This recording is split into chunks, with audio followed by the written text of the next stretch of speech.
everyone, and welcome to Thorough Newspaper Analysis, which is brought to you by LawSikho. So today we have two very interesting articles which we'll be discussing. Both are from the Indian Express. The first article is the cost of guaranteed MSP. So since we know that for now there has been a withhold on the implementation of the three very protested farm laws. So this actually article is a kind of speculation which talks about if at all the government guarantees the minimum support price. So what could be the process for it, and what could be the impact of that on the government funds as well, has been discussed in this article. And for the second one, we have when Parliament passed bills but government did not give effect to those laws. So as the name itself is very much clear, it talks about the situation when a bill has been passed by the Parliament, but if it has not been given the assent by the it has not been given, either the assent by the president, or if in case the government is not willing to implement it. So if you're also preparing for judicial services examination, you can have a look at the Lord of the Courses, which is our judiciary test prep course. The link to this course is there in the description box below, and from the landing page you can download free study material for your own preparation. You can also check out our courses for CLAT, All India Bar Exam, SEBI, etc. at the LawSikho webpage.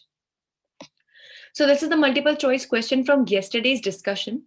The power to commute a death sentence lies with, your options are president, governor, both A and B, or none of the above. You can write down your answer in the comment section below. So this is the descriptive question for the day. What is the procedure for passing an ordinary bill in the parliament? For how long can the president withhold his assent to the bill? You can write down your answer in a maximum word limit of 250 to 300 words. So this is the first article which talks about the cost of guaranteed MSP. So MSP basically is the minimum support price. And now firstly, we need to understand as to what do we mean by the minimum support price. So as we know that India is primarily an agriculture based country, and that is why a lot of, and we know that India has been now one of the largest exporters of wheat and rice now. It has actually now ventured into wheat as well. So what we need to know about MSP is that, as the name itself is telling, that it is the minimum support price. So basically, this is the price that the government pays, basically, or in a way, anyhow, this amount of money reaches to the farmer who had actually grown particular kind of crop. For example, a farmer had grown 100 kgs of wheat on his land. Now he is willing to sell this 100 kgs of wheat, but this would be the minimum support price, at least on which this wheat has to be sold. For example, let's say it would be rupees 20 per kg.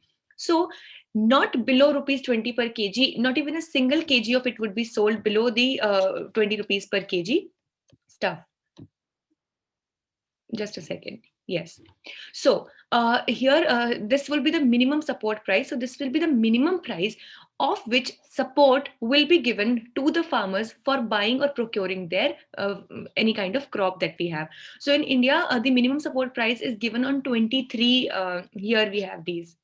It is given on 23 products, agricultural products, and this minimum support price actually incentivizes the farmers to grow more and more of these particular crops, because this is actually a kind of guarantee that if nobody even buys their product or their agricultural produce, then at least the government will be procuring them at this minimum support price.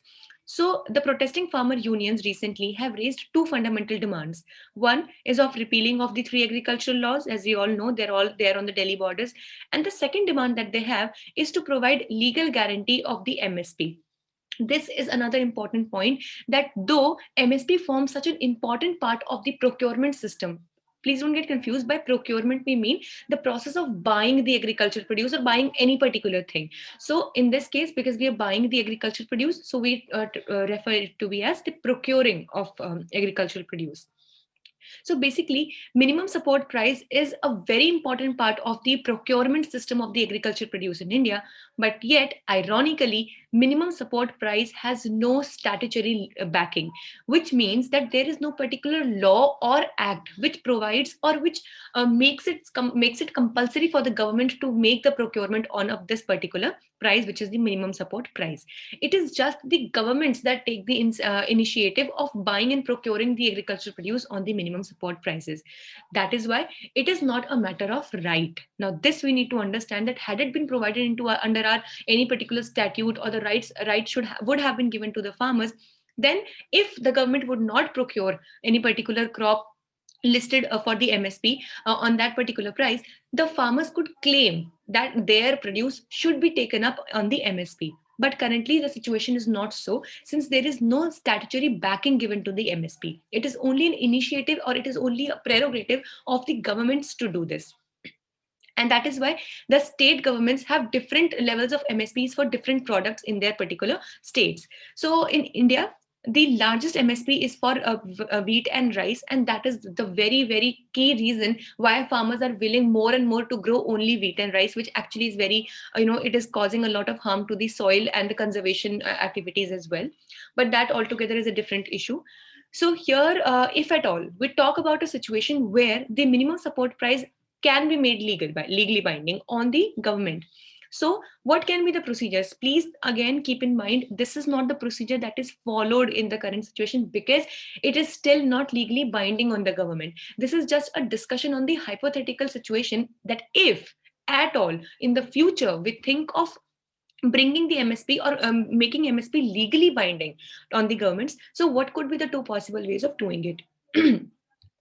So the first way would be force the private players to buy, not below MSP. So basically here, one thing can be that the government can actually force the private players who procure any kinds of agricultural produce, that they are not allowed to buy anything below the minimum support price. So this actually exists in the case of sugar canes, because it already exists for sugarcane, that the sugarcane mills are required to pay growers the center's fair and remunerative price. Now we have two things: we have the MSP and we have the FRP, which is the fair and remunerative price.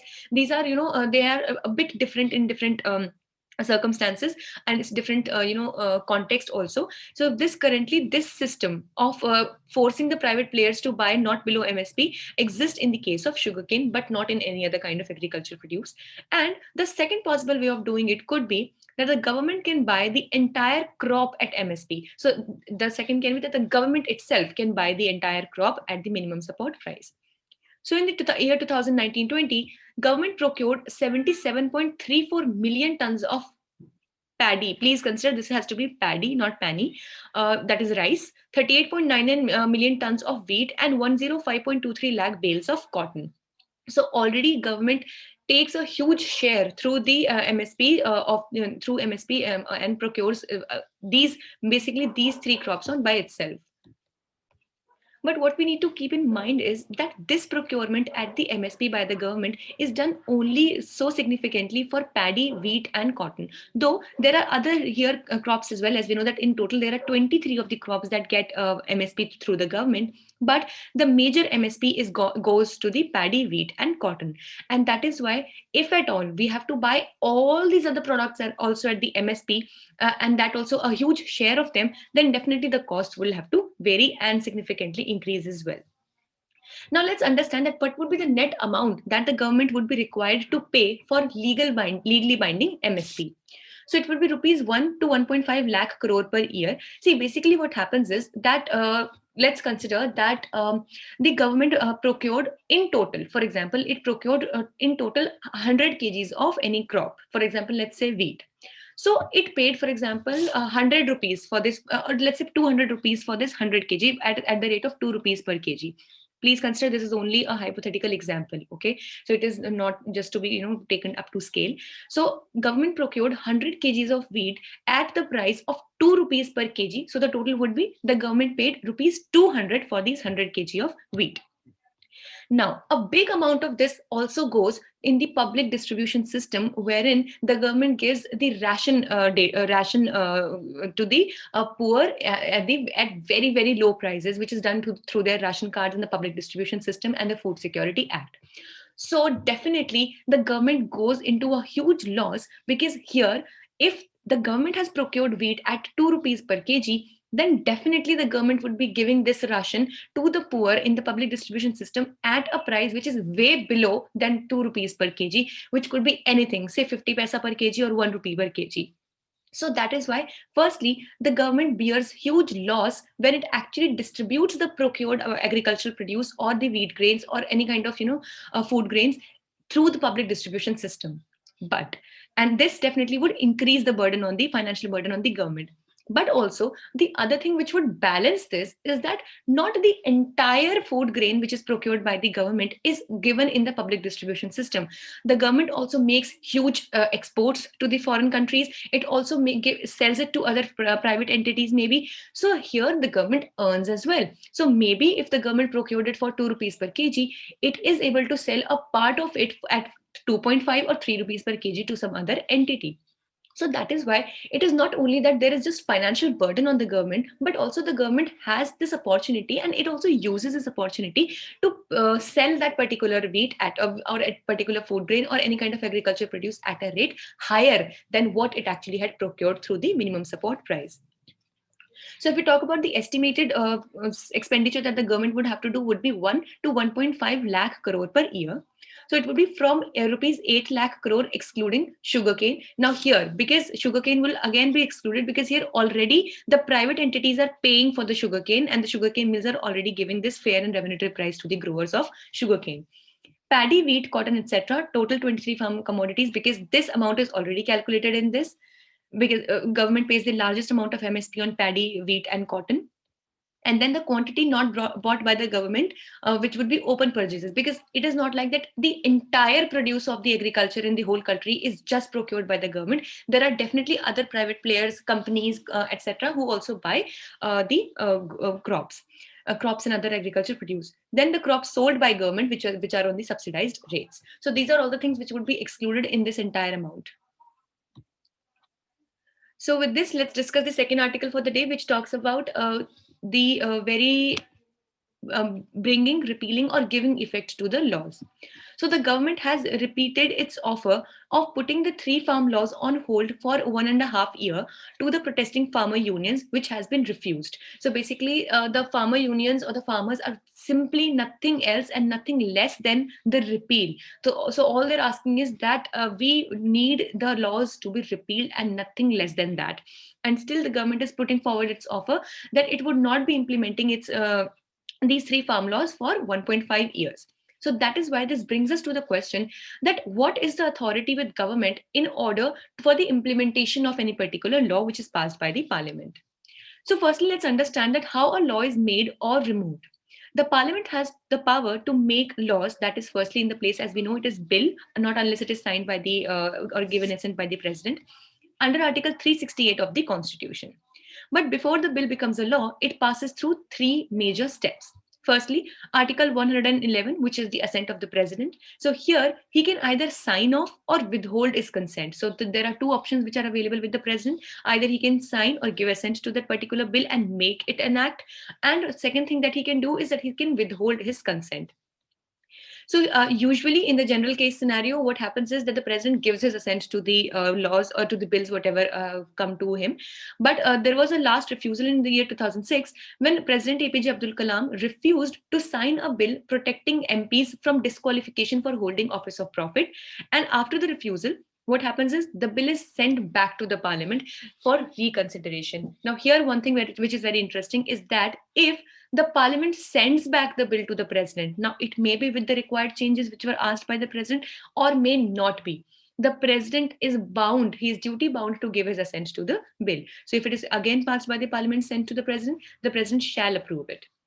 Then second, fixing of date on which the law comes into effect. So it is not something like that today the bill has been passed by the parliament and has been given assent by the president. So from this very day, this the execution of this bill or the executive side of this bill will get into action. So a particular date is fixed on which this law will come into effect. So in most of the cases, this is delegated to the government. So in most of the cases, the parliament gives this power to decide a date from which this particular bill will be introduced or actually introduced as in it would be implemented to the government. Now, why actually do you think that the parliament would be giving this power in general to the government? See, parliament is the legislative body of our constitution and government is the executive body. Parliament legislates and frames the laws, but who is this one who actually has to execute the laws? Yes, it is the executive, that is the government. So government knows the capacity or the rate at which it can execute a particular law, and that is why it is more feasible that this power is given to the executive to decide as to from which date it would be feasible for them to start the implementation of a particular law. So that is why in the general cases it is the government that gets the power from the side of parliament to decide upon a date from when the implementation of that bill has to begin. Now, there are two instances when the government does not bring a law into effect for many years. So there are also, there are instances when government actually, the law was passed by the parliament, it was given assent by the president, but the government never actually implemented those laws. So the example is of the National Environmental Tribunal Act and the Delhi Rent Control Act, which never came into effect, and later they were repealed actually by new laws, and then they came into effect. And this Delhi Rent Control Act is still, it is pending under the the repeal for this is also again pending in the Rajya Sabha. Then there are the rules and regulations. So this is basically necessary for the implementation of law. Now, one thing I would like to bring your notice towards is that when we read Article 13 Clause 3 of the Indian Constitution, which tells us as to what all things fall under the meaning of law. So when we consider a 13 clause 3, then we have 13 clause 3 part third of that, the third point of it.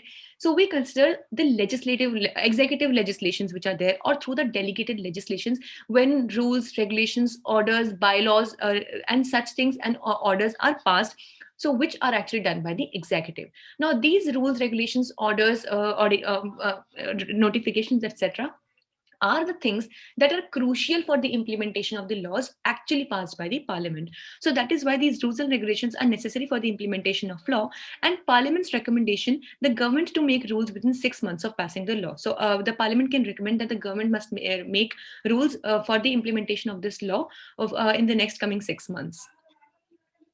So that is why this is the entire process that is followed in the bringing, repealing, or giving effect to the laws.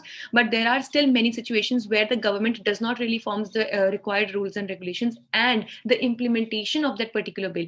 So it is not only a situation where a bill can be pending in the parliament, but even if it becomes an act, its implementation can also be can be also pending because of the steps not taken by the government. So this was all for the day. We hope it was a good and informative session for you all. If you wish to download the PDF for today's slides, you can join our Telegram group, the link to which is there in the description box below. You can also visit our official website for any other information. Thank you so much.